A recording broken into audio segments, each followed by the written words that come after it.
Democrats sounding off after the latest batch of classified documents were found at President Biden's Delaware home. House Oversight Committee ranking member James Comer calling Biden's residence a, quote, crime scene and demanding for home visitor logs. Joining me now, Wisconsin Congressman and member of the House Financial Services Committee, Scott Fitzgerald. Congressman, thank you so much for joining us this morning.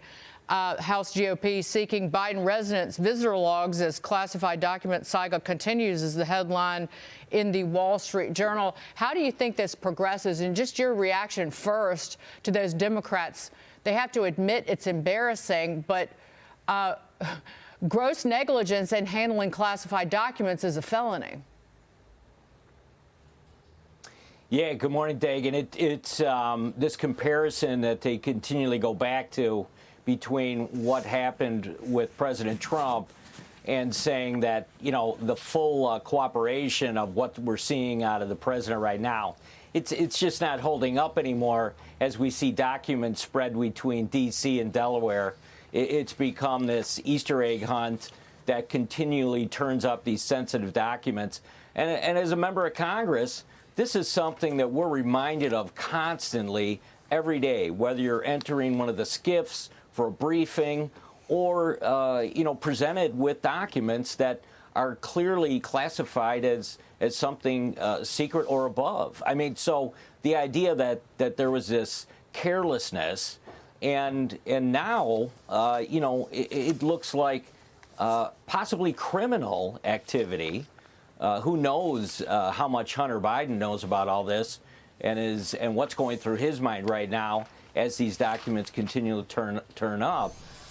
There's a lot on the plate now for Republicans to examine and engage with on this front. And I'm afraid that what you're going to see is this, as now the special counsel is named, the stone wall that members of Congress get all the time, which is, sorry, it's an open investigation and we can't talk about it right now. And Congressman, the trouble for the Democrats is that they made the Trump situation at Mar-a-Lago the biggest thing ever. And so did Merrick Garland and his Justice Department and the FBI by raiding Mar-a-Lago and not handling it with greater care. And so they were screaming to the high heavens and all of their little minions and lemmings in the media as well. National security crisis, they cried. And so by making that the worst thing to ever happen to the union, now they're kind of left with it's embarrassing what Biden did. Right. I mean, this pales in comparison to what they did to President Trump.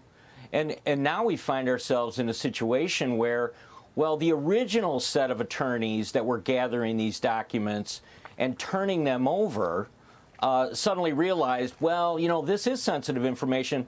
And guess what? We don't have clearances either. So we're gonna get another group of attorneys to start working on this. So, I mean, it's like one failure after another at this point.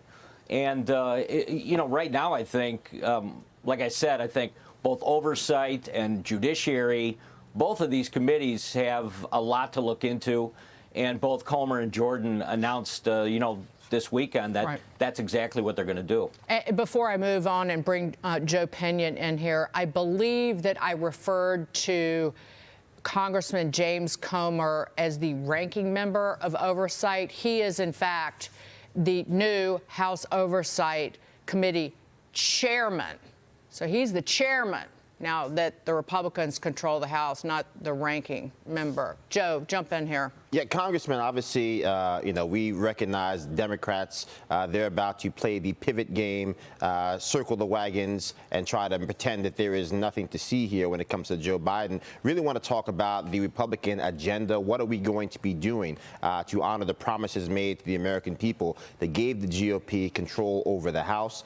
Certainly, we know that in many ways, hands tied behind your back, that Senate group of Republicans, $1.7 trillion in lame duck duck spending that was rubber stamped, preventing us from even beginning the work of securing that border, prohibiting us from doing that. What are the things you think can be done to ensure that we can actually get to the business of actually empowering the American people, securing this country, and making sure that we're honoring those obligations to the people on Main Street?